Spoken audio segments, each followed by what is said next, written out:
Aba Uganda AIDS Commission okugambebe nobavuga n'abanyamakuru ku rw'omucyanga cya Burengero Izoba.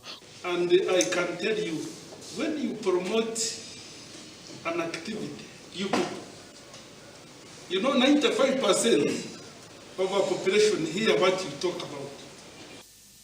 Okuranisa okushorora abo abinaka koko omushomogu nacho cyagambwaho kachikuru. Waka place policy ekashobora mungate kizibe shyo ndwenda kwerekera cyumuza kukwasa ni ba maids bisina bdaha ezero kora hakati haro kirajyo kikugaidinga abakozi bamya kuremyezeri musara tabibona so kirezere mo buzibu. Anyone who asks you to take an HIV test, that is a red flag. You should already even report. Biti y'Oburengero Izoba na Mnonga Mbarara emerireta cyaye kabikwati no kujaja kwa kakoko. We have 40,000 people living with HIV in Mbarara right now. 40,000.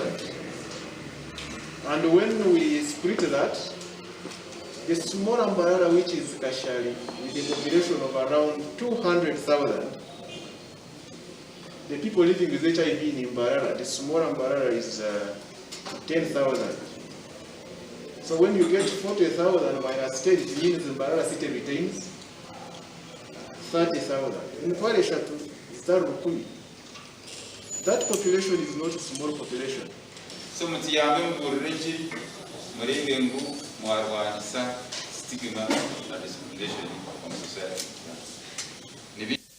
Emishomo HKC okujaba Uganda AIDS Commission nibo yatandika nekwika omyanya etari munemo bakubogana abantu batarimo na bamwe ko muri ngumwe gukongera okubashongora bonje kwatanisa nabo okuranisa kuja kwa kakoko abo burunji bwihanga Uganda abo TV West disenyomo.